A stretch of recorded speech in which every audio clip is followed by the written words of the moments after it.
1909 চনৰ 31 জানুৱাৰী বেংগল প্ৰেচিডেন্সি অৰ্থাৎ বৰ্তমানৰ বাংলাদেশৰ ঢাকাত জন্ম হৈছিল বিষ্ণুপ্ৰসাদ ৰাভা, যাৰ আভাই আজিও জিলিকাই আছে অসমৰ আকাশ।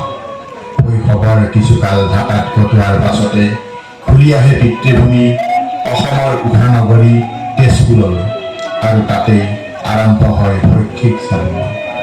শস্য শ্যামলা অসম ভূমিৰ প্ৰতিটো প্ৰভাতত সৃষ্টিৰ নিৰাকাৰ নিৰ্গুণ খনিকৰে সজাইছে ফুলৰ শৰাই।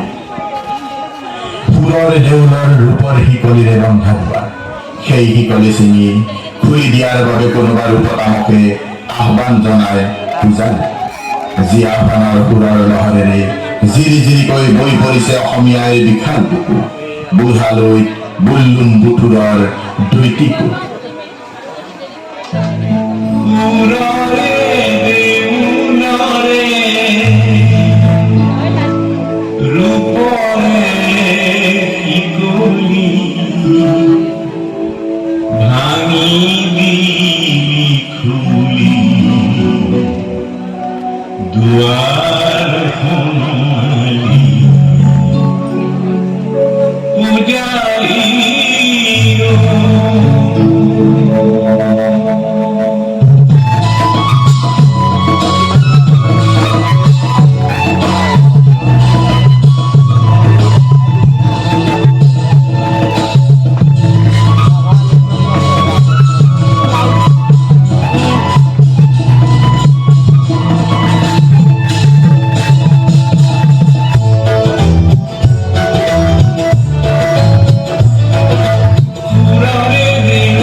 ৰাভাৰ পিতৃ গোপাল চন্দ্ৰ ৰাভা ব্ৰিটিশ সেনাবাহিনীৰ উচ্চপদস্থ বিষয়া। ব্ৰিটিছে বেংগল গভৰ্ণৰ এডিসি পদলৈ পদোন্নতি দিয়া গোপাল ৰাভাৰ সৈন্য চাউনিৰ পৰা নিতৌ ভাহি আহিছিল বগা চিপাহীৰ নিয়মিত কচৰতৰ গিৰিফতাৰ শব্দৰ কুচকাৱাজ। সাংগীতিক লয় আৰু সুৰত শিল্পী মনতো ফুলি উঠিল নাহৰ তগৰ ফুল।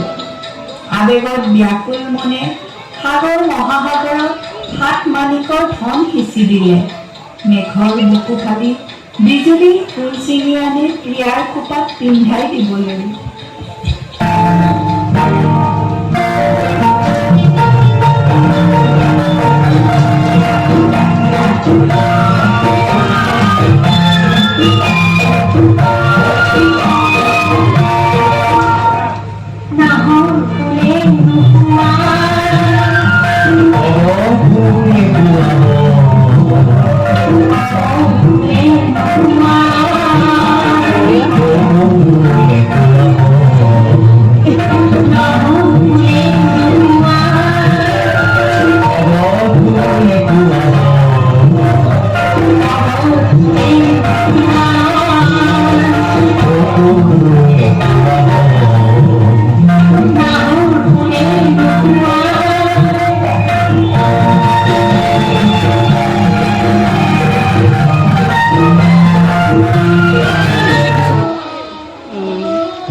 বিষ্ণু ৰাভাই বিজ্ঞান শাখাৰ স্নাতক বাছনি পৰীক্ষাত কলেজৰ ভিতৰতে সৰ্বোচ্চ নম্বৰ লাভ কৰিলে।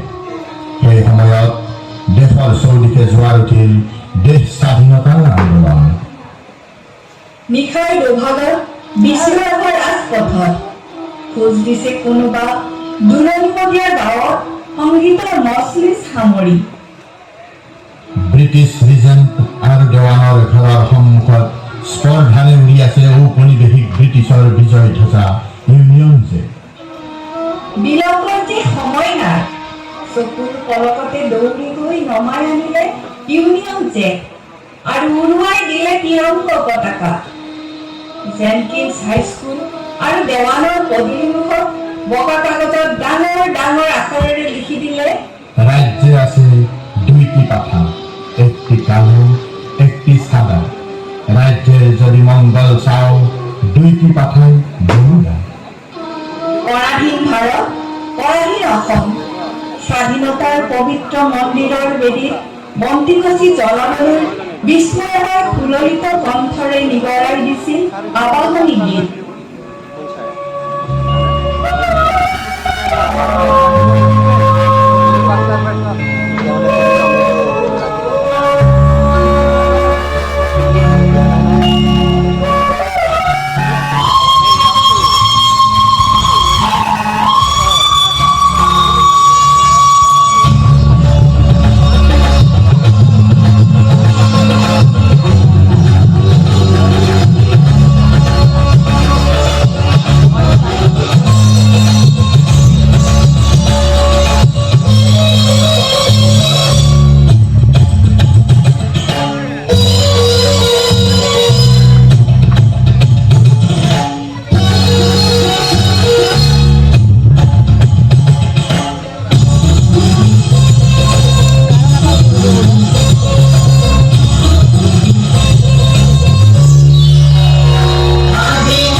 নভেম্বৰ বিষ্ণুৰাভাৰ বৈবাহিক জীৱনৰ পাতন মেলাৰ কাল।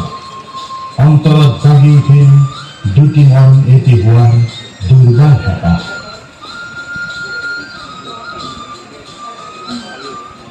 কিন্তু এয়া কি? হঠাৎ যে সকলো ঠাণ্ডা হ'ল। সন্নিপাত জ্বৰত তিল কঁপি সেই বৰ্ষৰে 22 ডিচেম্বৰত চিৰদিনৰ বাবে গুচি গ'ল প্ৰাণৰ পুতলী প্ৰিয়লতা। প্ৰিয়তমা পত্নীৰ শোকৰ কৰুণ গাথা প্ৰশমিত কৰিবলৈ ৰাভাদেৱৰ কাপেৰে নিশ্চিত হৈ কণ্ঠনি কৰি ওলাল।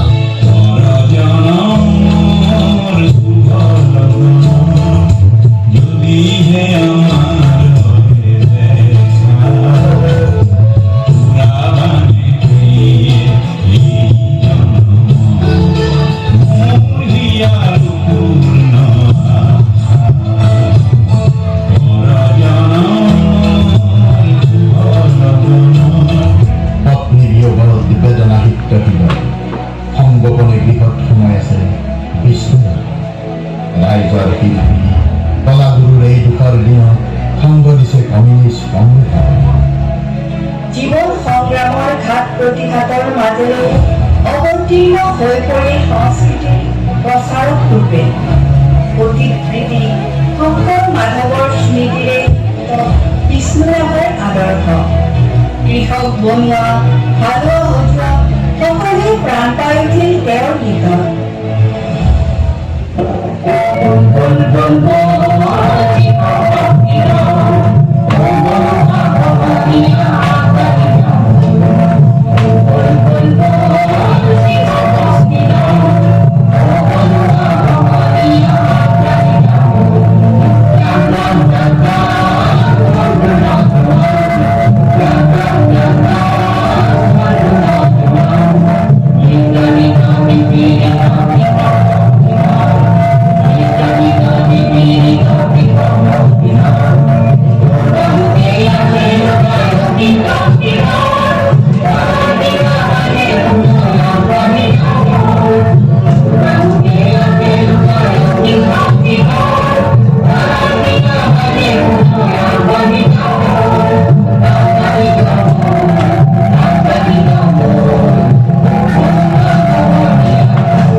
কলকাতাৰ কোনো এক সাংস্কৃতিক অনুষ্ঠানত বাজি উঠিল ৰুছ বেলেৰিনা আনা পাভলোভাৰ ৰাজহংস নৃত্য। মুগ্ধ হ'ল বিষ্ণুৰাভা। বেনাৰস হিন্দু বিশ্ববিদ্যালয় অসমীয়া কেইগৰাকীমান উদ্যমী ডেকাৰ উদ্যোগত টগবগাই উঠিল নৃত্যৰ মহাৰণ। শিৱৰ তাণ্ডৱ নৃত্যৰে মঞ্চ কপাই দপদপাই উঠিল বিষ্ণুৰাভা। বিশ্ববিশ্ৰুত নৃত্যশিল্পী উদয় শংকৰৰ চকুত জিলিকি উঠিল বিষ্ণুৰাভা আৰু প্ৰশংসাৰে উপচাই ধন্য কৰিলে ৰাভাৰ জীৱন।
জনগণৰ পৰাধীনতা, চৌদিশে মেহনতি জনতাৰ চিত্ত, মৰিলে স্বৰ্গ তৰিলে। বিষ্ণুৰাভাদেৱে নিজক উচৰ্গা কৰিলে দেশ মাতৃৰ হকে। জাগ্ৰত জনতাক উৎসাহিত কৰিবলৈ অনুপ্ৰাণিত কৰিলে গীত কবিতাৰ মধুৰ ছন্দৰে।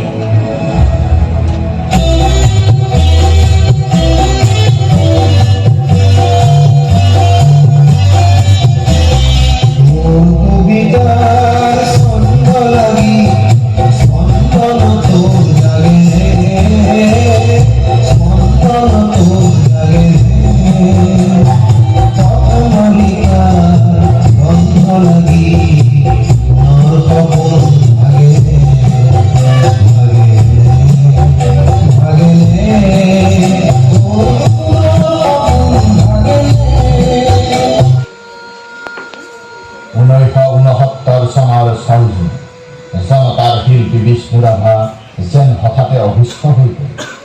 ভৰ্তি কৰোৱা হ'ল হাস্পতালত। লোকে লোকাৰণ্য হৈ পৰিল হাস্পতাল কক্ষ। 19 জুনৰ সন্ধিয়াৰ পৰাই ৰাভাদেৱৰ কণ্ঠ স্থিমিত হৈ আহিল। চৰম দৰিদ্ৰতাৰ মাজত জীয়াতু ভুগি দুৰাৰোগ্য কেঞ্চাৰৰ সৈতে যুঁজি যুঁজি অৱশেষত 20 জুনৰ পুৱতি নিশা জনতাৰ হিয়াৰ আমঠু গণনেতাৰ জীৱন বন্তি চিৰকালৰ বাবে নুমাই গ'ল। মৃত্যুৰ আগ মুহূৰ্ততে ৰচিগল দৃষ্টি শিল্পীগৰাকীয়ে চিৰমৰ্জি এই মোৰ শেষ গান, মোৰ জীৱন নাটৰ শেষ ৰাগিনী কল্যাণ